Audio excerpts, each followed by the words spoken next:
பிரியமான சகோதர சகோதரி, நேற்றைய தினத்தில் நாம் ஆண்டவர் இயேசு கிறிஸ்துவினுடைய திரு இருதய பெருவிழாவை கொண்டாடுகின்றோம். அதனைத் தொடர்ந்து இன்று அதற்கு அடுத்த நாளாக இன்று ஆண்டவர் இயேசு கிறிஸ்துவை பெற்றெடுத்த அவருடைய தாய் அன்னை மரியாளுடைய மாசற்ற திரு இருதய பெருவிழாவை நாம் கொண்டாடுகின்றோம். எனவே இன்றைய நாளில் இந்த இமாக்குலேட் அருள் சகோதரிகள் தங்களுடைய சபை, தங்களுடைய மாநிலம், குறிப்பாக நமது பங்கே அருள் சகோதரிகள் கல்வி பணியை சிறப்பாக ஆற்றிக் கொண்டு வருகின்றார்கள். எனவே நாம விழாவை கொண்டாடுகின்ற அருள் சகோதரிகள் அவருடைய பள்ளிகளுக்கு நமது சிறப்பான நாம விழா நல்வாழ்த்துக்களை பங்கு தந்தை என் சார்பாகவும் நமது திருத்தலத்தில் பணியாற்றக்கூடிய அனைத்து அருள் தந்தையர்கள், மற்ற சபை அருள் சகோதரிகள், பங்கு மக்கள் உங்கள் அனைவரின் சார்பாக விழா நல்வாழ்த்துக்களை தெரிவித்துக் கொள்கின்றனர். We wish you all happy feast. May God bless you all. இயேசு பிரியமான சகோதர சகோதரிகளே, நேற்றைய தினத்தில் நாம் ஆண்டவர் இயேசு கிறிஸ்துவின் அந்த திரு இருதய பெருவிழாவை கொண்டாடினோம். அடுத்த நாள் இன்று மாசற்ற திரு இருதயம். எப்பொழுதுமே திருச்சபையில் நாம் பார்க்கலாம், இயேசுவுக்கு விழா எடுக்கின்ற போது அதனை தொடர்ந்து அன்னை மரியாளுக்கும் அதற்கு இணையான விழாவை கொண்டாடுவதை நாம் பார்க்கின்றோம். இயேசுனுடைய திரு இதயம், மரியாளுடைய மாசற்ற இதயம். ஆண்டவர் இயேசு கிறிஸ்துடைய பிறப்பு, அன்னை மரியாளுடைய பிறப்பு, அன்னை மரியாளுடைய விண்ணேற்பு, ஆண்டவர் இயேசு கிறிஸ்துடைய விண்ணேற்றம். இப்படியாக நாம் இந்த திருவழிபாட்டு நிகழ்வுகளில் அல்லது கால அட்டவணையில் பார்த்தோம் என்று சொன்னால், இயேசுவுக்கு எடுக்கின்ற விழாக்கள் அனைத்திலும் அன்னை மரியாளுக்கு எடுக்கப்படுவதை, கொண்டாடப்படுவதை நாம் பார்க்கின்றோம். அப்பொழுது இயேசுவுக்கு அவருடைய அந்த மீட்பு பணியில் உடனிருந்தார், இணையாக பக்கபலமாக இருந்தார் என்பதை இது நமக்கு சுட்டி காட்டுகின்றது. மாசற்ற இதயம் அப்படி என்று சொன்னால் அங்கே தூய்மை, பாவம் இல்லாதவர், கரை இல்லாதவர், எந்தவித பலவீனமும் இல்லாதவர் அன்னை மரியாள். இதயம் என்று சொன்னாலே நமக்கு அன்புதான். இது ஃபீஸ்ட் ஆஃப் லவ், அன்பு, செலிப்ரேஷன் ஆஃப் லவ். அப்ப அன்புதான். அங்கு கருணை, இரக்கம், பரிவு, மன்னிப்பு, அரவணைப்பு, தியாகம், ஏற்றுக்கொள்ளுதல், பகிர்தல் போன்று எல்லாமே அந்த இதயம் என்ற அந்த வார்த்தைக்குள் இருப்பதை நாம் பார்க்கின்றோம்.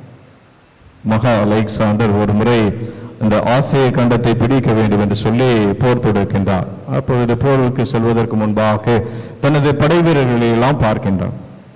அப்ப படை வீரர்களை பார்க்கின்ற பொழுது அவர்களிடத்தில் பணம் குறைவாக இருக்கு, பொருளாதார அந்த குறைவு, பற்றாக்குறை இருப்பதை பார்க்கின்றார். எனவே அப்பொழுது அவர் தன்னிடம் இருந்த எல்லா பணத்தையும் கொடுத்து, நாம் போருக்கு செல்கின்றோம், ஆசியா கண்டத்தில் படையெடுக்க இருக்கின்றோம், எனவே நாம் அங்கு செல்வதற்கு முன்பாக உங்களுடைய குடும்பம், குழந்தைகள் பாதுகாக்கப்பட வேண்டும், அவருடைய தேவைகளை எல்லாம் பூர்த்தி செய்ய வேண்டும், நிறைவு செய்ய வேண்டும். எனவே அந்த பணத்தை எல்லாம் கொடுத்து முதலில் உங்களுடைய இந்த பண பற்றாக்குறை, பொருளாதார பற்றாக்குறையை நிறைவு செய்யுங்கள் என்று அந்த மகா அலெக்சாண்டர் தன்னுடைய படை வீரர்களுக்கு தன்னிடம் இருந்த எல்லா பணத்தையும் கொடுத்து விட்டான். அப்பொழுது அந்த படை தளபதி மகா அலெக்சாண்டர் இடத்திற்கு, உங்களிடத்தில் இருந்த எல்லா பணத்தையும் பொருளையும் கொடுத்து விட்டீர்கள், நாம் ஆசிய கண்டத்தின் மீது படையெடுக்க இருக்கின்றோம், அப்புறம் என்ன செய்வீங்க? எல்லாத்தையும் நீ கொடுத்தீங்கன்னா நீங்க என்ன செய்வீங்க அப்படின்னு சொல்கின்ற பொழுது அவர் அற்புதமா, நான் உங்கள் மீது நம்பிக்கை வைத்திருக்கின்றேன், ஆசிய கண்டத்தின் மீது படையெடுத்து கண்டிப்பாக அதை பிடித்து இதற்கு மேலாக 2 மடங்காக பல மடங்கு நான் பொருளாதாரத்தை ஈட்டுவேன். எனவே எனது படை வீரர்கள் உங்கள் ஆற்றல் மீதும் சக்தி மீதும் நான் நம்பிக்கை வைத்திருக்கிறேன் என்று சொன்னார். பிரியமான சகோதர சகோதரிகளே, அன்னை மரியாளிடத்தில் இருந்த ஒரே ஒரு அந்த ஆயுதம் என்னவென்று சொன்னால் கடவுள் மீது கொண்ட நம்பிக்கை. அவருடைய வாழ்க்கையில் எவ்வளவோ சிலுவைகள், அதனால்தான் இன்றைய நற்செய்தியில் கூட நான் வாசிக்க, அவருடைய தாய் நிகழ்ச்சியை எல்லாம் உள்ளத்தில் பதித்து வைத்திருந்தார். எல்லாவற்றையும் போட்டு போட்டு போட்டு தியானித்து சிந்தித்து ஜெபித்து வந்தார்.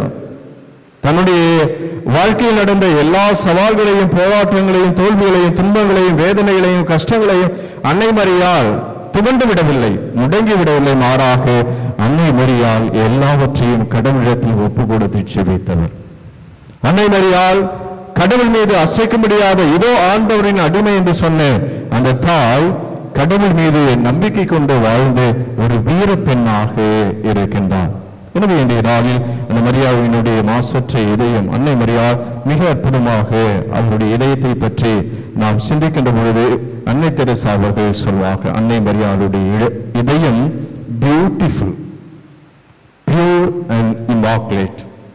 அன்னை மரியாளுடைய இதயம் அழகானது, அன்னை மரியாளுடைய இதயம் தூய்மையானது, பரிசுத்தமானது. அன்னை மரியாளுடைய இதயம் மாசற்ற இதயமாக இருக்கின்றது என்று அன்னை மரியாளுடைய இதயத்தை பற்றி சிந்திக்கின்ற பொழுது அன்னை தெரசா அவர்கள் அழகாக சொல்கின்றார்கள். அகஸ்தினார் அவர்கள் அன்னை மரியாளுடைய வாழ்க்கையை பற்றி சிந்திக்கின்ற பொழுது அவர் சொன்ன வார்த்தைகள், ஆண்டவர் இயேசு கிறிஸ்து சிலுவையில் தொங்கிக் கொண்டிருக்கின்றார், அவர் உயிருக்கு போராடி கொண்டிருக்கின்றார். எனவே அந்த சிலுவையில் தொங்குகின்ற அந்த இயேசுவினுடைய உடலோடு தன் உடலையும் இணைத்துக் கொண்டவர் அன்னை மரியாள். ஏன்னு சொன்னால் அந்த இயேசுனுடைய உடல் அன்னை மரியாளுடைய உடல், அந்த இயேசுனுடைய ரத்தம் அன்னை மரியாளுடைய ரத்தம், அவருடைய முகம் அன்னை மரியாள் கொடுத்த அந்த முகம். எனவே சிலுவையில் தொங்குகின்ற அந்த இயேசுனுடைய உடலோடு தன் உடலையும் இணைத்துக் கொண்டவர் அன்னை மரியாள் என்று அன்னை மரியாளை பற்றி புனித அகஸ்தினார் மேலும் அவர் அன்னை மரியாளுடைய வாழ்க்கையை சொல்கின்ற பொழுது, அன்னை மரியாள் தன்னுடைய உதிரத்தில் கருவறையில் இயேசுவை தாங்குவதற்கு முன்பாக தன் உள்ளத்தில் இயேசுவை தாங்கியவர். இதுதான் நாம் அன்னை மரியாளிடமிருந்து கற்றுக்கொள்ள வேண்டிய அற்புதமான ஒரு வாழ்க்கை பார். நாம் இயேசுவை நமது கருவறையில் தாங்க போவது கிடையாது, ஆண்டவர் இயேசு கிறிஸ்துவை நமது உதிரத்தில் நாம் தாங்க போவது கிடையாது. ஆனால் அன்னை மரியாள் உதிரத்தில் தாங்குவதற்கு முன்பாக, கருவறையில் அந்த இயேசுவை தாங்குவதற்கு முன்பாக அந்த இயேசுவை தன் உள்ளத்தில் தாங்கியவர். எனவே நாமும் அன்னை மரியாளை போல இயேசுவை நம் உள்ளத்தில் தாங்க வேண்டும். எனவே பிரியமான சகோதர சகோதரி, அன்னை மரியாள் புனித லூசியாவுக்கு காட்சி கொடுத்த போதெல்லாம் ஒரு அற்புதமான செய்தியை, என் இதயம் உங்களுக்கு புகலிடமாக இருக்கின்றது, எனது மாசற்ற திரு இதயம் உங்களுக்கு அடைக்கலமாக இருக்கின்றது, புகலிடமாக இருக்கு. எனவே நீங்கள் என் இதயத்திற்குள் உங்களை ஒப்புக்கொடுங்க, நான் உங்களை பாதுகாப்பேன், உங்களுக்கு அடைக்கலத்தை நான் கொடுப்பேன். அந்த அன்னை மரியாள் அந்த லூசியாவிடத்தில் சொல்கின்ற பொழுது, என் வழியாக நீங்கள் இயேசுவினிடத்தில் செல்ல முடியும். எனவே பிரியமான சகோதர சகோதரி, இந்த மாசற்ற திரு இதய அன்னை மரியாளுடைய இதயத்தை நினைவு கூறுகின்ற நாம் அன்னை மரியாளிடத்தில் சென்றால் இயேசுவினிடத்தில் செல்வோம். அன்னை மரியாளிடத்தில் செல்வது இயேசுவிடத்தில் செல்வது.